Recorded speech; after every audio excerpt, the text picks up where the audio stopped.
Welcome back to our in-depth video review of the Quran.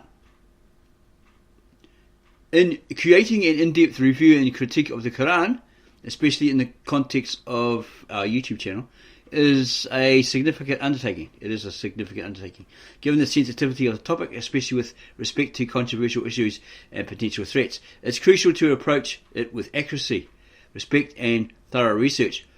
Below is a structured outline that we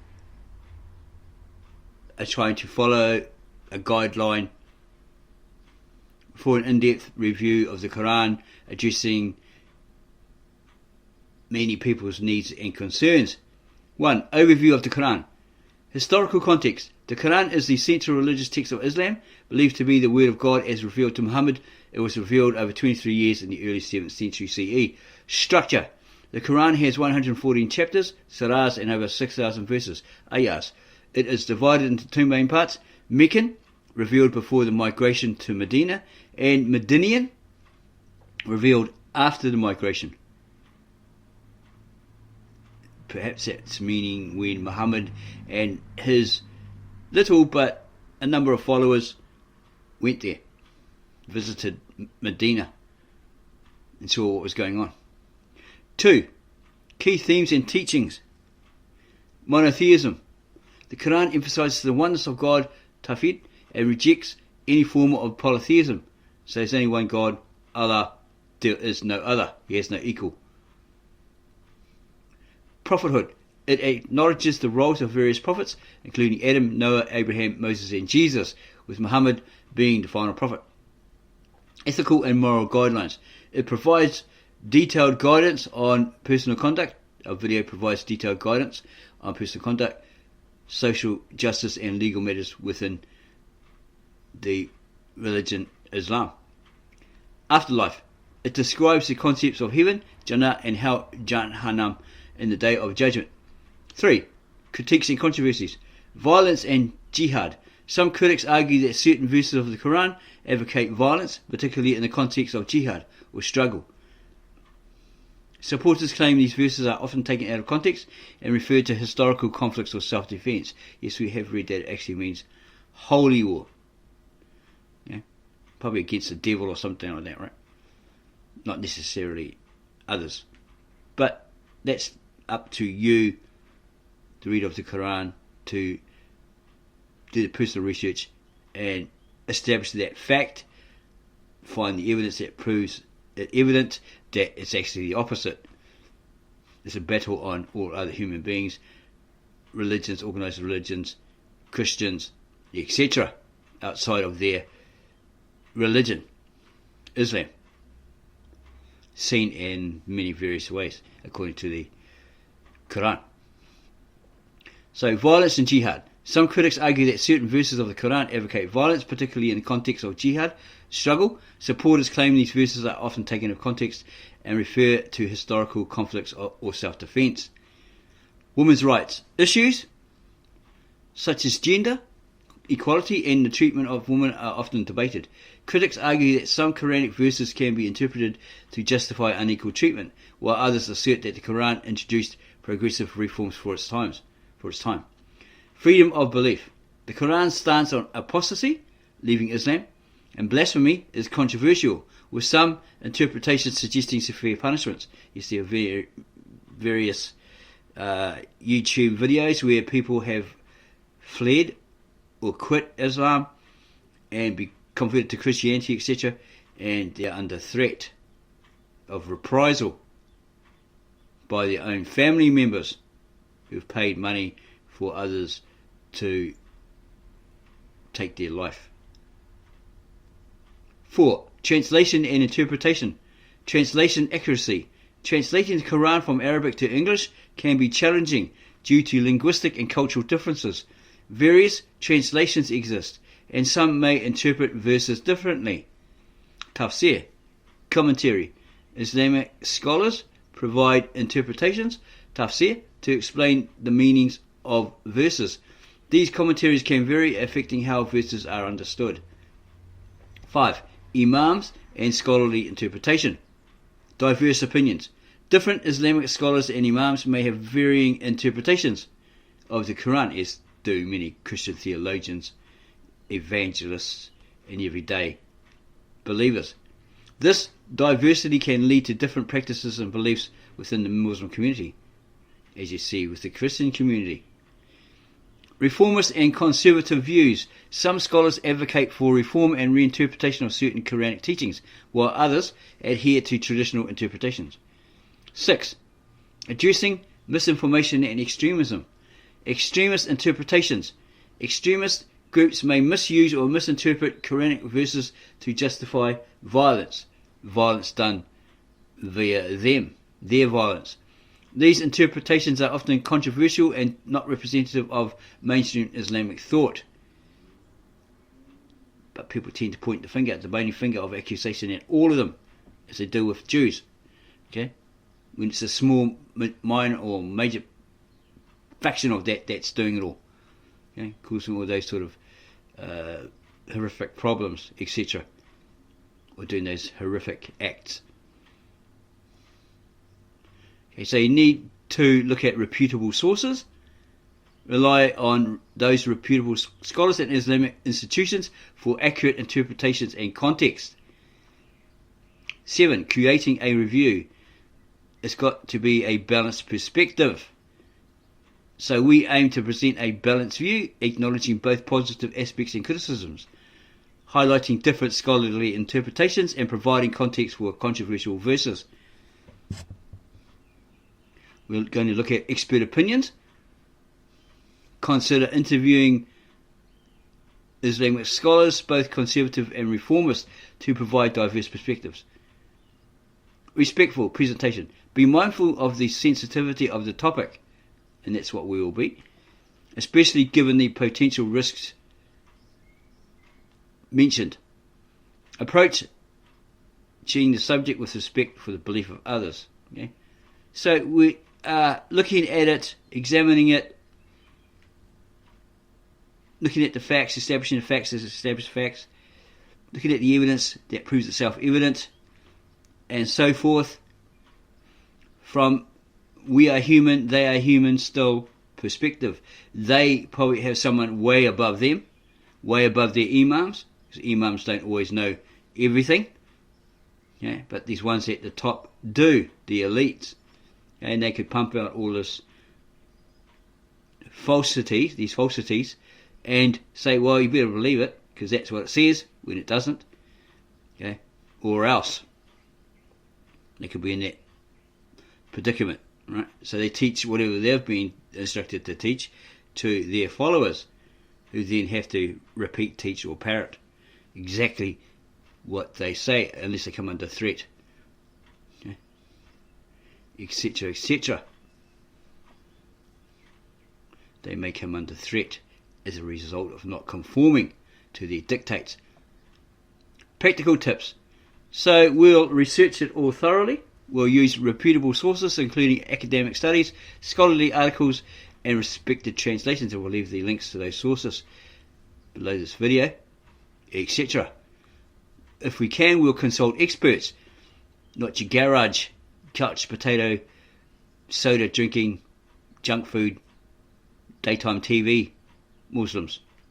Okay, we'll engage with experts in Islamic studies for accurate insights and interpretations. We have a man living next to us, a neighbour, really genuine Muslim. We thought he was an imam, but he said, no, I'm just a follower. But his approach to us is very lovely. Okay, he's very genuine. Like, we found a common law here. It says that if, like, he's got a lemon tree and it's growing over our side of the fence, you know, lots and lots of lemons. You think, well, what a waste, to either going to fall off and rot or whatever. So this law said, well, you know, it's growing on his tree because the tree is his. It goes back through the branches to the roots, you know, on his side of the fence, his property. So if you pick it, that's theft.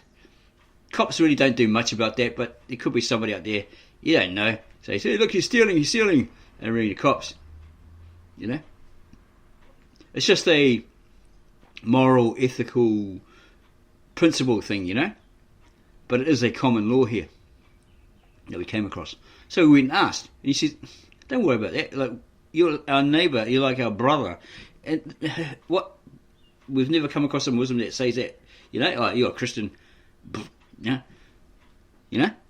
that sort of attitude that you get from afar, say through YouTube comment or something like that. We don't get those very often. Yeah, they're actually quite nice people. Okay, we never get that sort of stuff, trolly stuff thrown at us, right? Like that from them. Okay, so yeah, we're like, whoa, okay, this is a really great attitude, so we should adopt the same towards him, He's still a human being at the end of the day. After midnight, he doesn't turn into a vampire or anything like that, or some beastie. He's still a human being. Okay? So that's the kind of attitude we've adopted. So, yeah, again, creating our review, we look at balanced perspectives. We aim to present a balanced view, acknowledging both positive aspects and criticisms. Bring them to light, expose them, define them, etc., etc. Highlighting different scholarly interpretations and providing context for controversial verses. Expert opinions. We'd consider interviewing Islamic scholars, both conservative and reformist, to provide diverse perspectives. We have been invited to their mosque and all that sort of stuff by this man next door, but that's not us. We're not of that faith, that religion. We could go have a look and, not that we'll be persuaded by it, but yeah, it's nice to have. There's those Muslim days, open mosque days, something like that, we might go do that. Yeah, it's like we've been asked down the road by a Buddhist lady to go to her temple and all this sort of stuff. We just basically say, oh yeah, don't need to go in deep about it. Oh no, that's false religion and all this sort of stuff, and point the bony finger at her and judge her and all this sort of stuff. We just share the vegetables that we grow. She shares the plants, back and forth like that. We have chocos growing. We don't eat none of them. Nobody really eats those things here, or certain types of vegetables. Chinese bok choy. People are like, what the hell is that? It's a vegetable. Take it home. And what do I do with it? Or you eat it. You boil it and eat it. Because they're not familiar with that particular vegetable. So we give it to the Chinese, and we spend a lot of time, well, now and again, swapping veggies, plants, giving to them, they give to us. We put on a fence, we don't go knock, knock, knock, here's some chocos, eat them, that sort of stuff. We just leave it there. If they want to take them, they take them. They usually do. We suggest that if we see it, well, they say, what do we do with this? If they ask, well, you just see how it's growing roots or whatever. It's been out there for a while. Just put it in a pot plant thing, or in the ground even, in summertime it'll start springing up, or spring, whatever.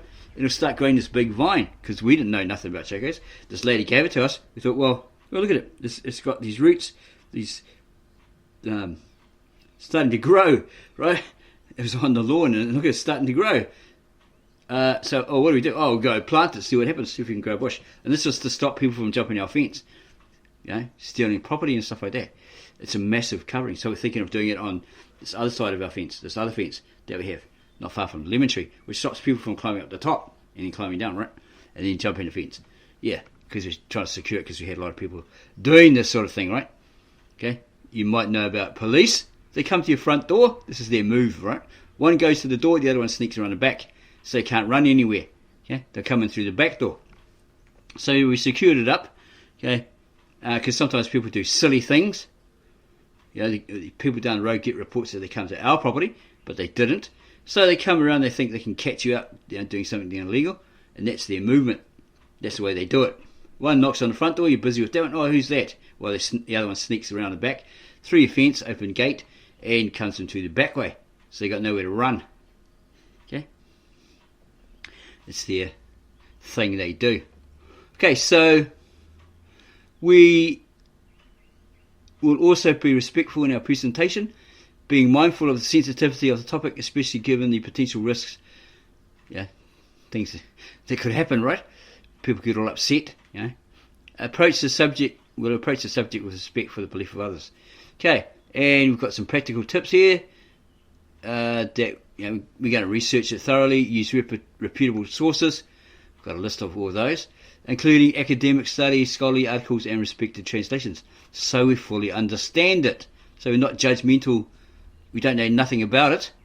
We're not in that religion, or that organised religion, but we're quick to make judgment on them, Oh, it's this, it's that, it's this, it's that. Oh, you're this, you're that. Well, that sort of stuff. Common things people throw at them, right? We'll consult experts, engage with experts in Islamic studies for accurate insights and interpretations. We'll consider the audience sensitivity, being aware of how our content might be received by different audiences, and handle controversial topics with care. Okay?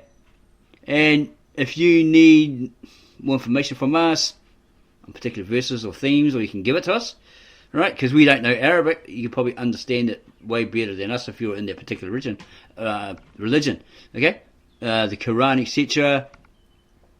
You want to tell us about the specific criticisms, let us know through the comments at the bottom of this video, and maybe you're suggesting more targeted information or something like that. Okay? So, yeah, because basically we need a review of our review, okay? The critiques, the pros and cons of the Quran, if you have anything like that, or your take on it, if you're a member of the Muslim community, etc. Okay, telling us, how do you feel? Is it a really good religion, or a very dangerous religion? Because you may have been in the religion, Muslim. You may have been a Muslim and got out of there because of different things happening within your country, and threats from your family, all that sort of stuff. Okay. We have seen a lot of videos on YouTube that say, oh yeah, I was part of a Muslim family and this happened, and discovered the Christianity, the Christ through the Christianity, going to the church or whatever like that. When my parents eventually found out, well, they paid an assassin to kill us off, right? Kill me off, okay? All this sort of stuff. So I fled, and now I'm living somewhere way away from them. Not 20 minutes up the road, so I don't have to live in fear of them and their reprisals and so forth. Okay, so if you like this video, don't forget to hit the like button, subscribe, and click the bell icon for updates on our latest content. And don't forget to share this video after you've subscribed to us. Okay, share it with your family, friends, and others. And come back for part 3 or 4. Don't miss it for all the world. And thank you for taking the time to watch this, our latest video upload. We really hope that you enjoyed it. It's given you insight to the organized religion of Islam, and the Quran, and those people involved in it.